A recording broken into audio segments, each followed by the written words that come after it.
دنیا آخرت کی برکتیں اللہ ان لوگوں کا مقسوم فرمائے، اور اللہ ہمارے گناہ معاف کر دے، قیامت کے دن حضور علیہ السلام سے شرمندہ ہونے سے بچا لے اللہ ہمیں۔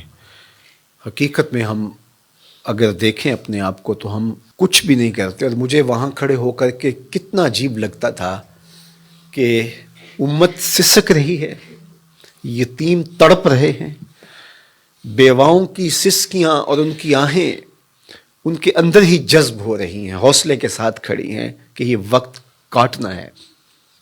خیمہ بستیوں کے اندر ہر طرف درد ہی درد پھیلا ہوا ہے، اور آسودہ ملکوں کے ہم لوگ یا تو عیش و عشرت میں مبتلا ہیں یا ایک دوسرے کی پگڑیاں پھاڑ رہے ہیں، ایک دوسرے کے جبے نوچ رہے ہیں۔ ہم ذرا دیکھیں ہم کھڑے کہاں ہیں؟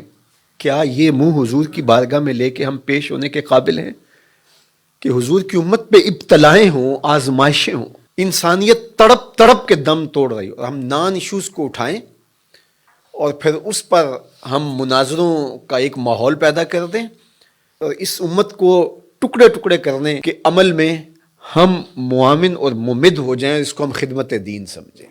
کاش کہ ان کا درد ہم سمجھ لیں۔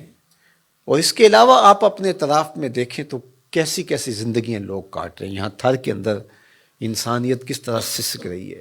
تو اللہ ہمیں اس امت کے لیے کام کرنے کی توفیق دے۔ میں پھر آپ کو کہوں گا مبلغین ساری زندگی حضور کے نام لگائیں۔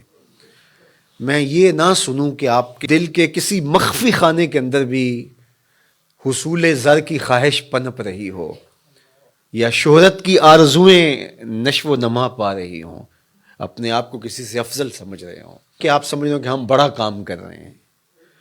یقین جانیے گا کہ صحرا کے اندر پڑا ہوا حقیر ذرہ جس طرح ہوتا ہے، میں ان خیموں کے اندر کھڑا ہو کے اپنے آپ کو اس سے بھی کم تر سمجھ رہا تھا۔ میں اپنے آپ سے بار بار سوال کر رہا تھا کہ تم اتنی آسودہ زندگی گزارتے ہو، یہ رسول اللہ کی امت، یہ انبیاء کی اولاد یوں تڑپ رہی ہے، تم نے کیا کیا ہے اس امت کے لیے؟ تم مت سمجھے کہ ہم نے کچھ کیا، ہم نے کچھ بھی نہیں کیا، ہماری اوقات ہی نہیں ہے۔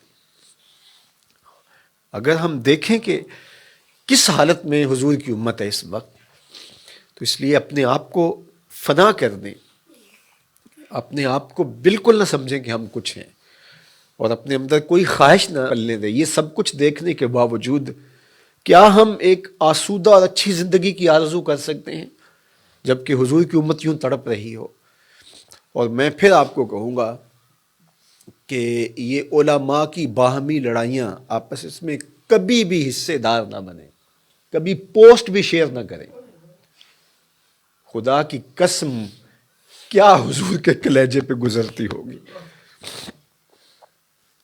کیا حضور کے قلب اطہر پہ گزرتی ہوگی۔ یتیموں سے بھری ہوئی کائنات، اور ہم کیا کھیل کھیل رہے ہیں۔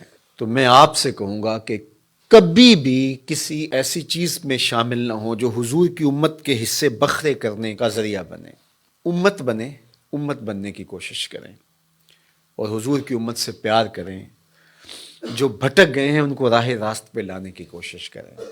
ہمارا کام اتنا ہی ہے، یہ پیغمبروں نے بھی کہا وما علینا الا البلاغ، ہمارا کام پہنچا دینا ہے، اور انہوں نے پہنچا دیا۔ دل میں اثر پیدا ہو، کوئی مان لے، تو یہ اللہ تعالیٰ کی طرف سے توفیق ہوتی ہے۔ یہ مشت خواہ کام آ جائیں حضور کی امت کے لیے، کل حضور علیہ السلام کی بارگاہ میں پہنچے تو شرمندگی سے بچ جائیں، نہ یہ کہ ہمارے بدن میں کسی کا حسد پل رہا ہو، کسی کا بغض پل رہا ہو، کسی کی نفرتیں پل رہی ہوں، کہیں لالچ پل رہا ہو، کہیں تکبر جنم لے رہا ہو، کہیں خود نمائی ہو، کہیں تصنع ہو، کہیں بناوٹ ہو، تو ان بتوں کی پرستش ہم کرتے کرتے ساری زندگی گزار دیں، اور جب آنکھیں بند ہوں پھر پتہ چلے کہ سب کچھ برباد کر آئے، پلے کچھ بھی نہیں تھا۔ تو آئیے میں بھی عزم کرتا ہوں، آپ بھی عزم کریں کہ ساری زندگی حضور کے نام پہ گزاریں گے، ساری زندگی حضور علیہ السلام کی امت کے لیے، حضور علیہ السلام کے لائے ہوئے نظام کے لیے بسر کریں گے۔ اللہ توفیق ارزانی کرے۔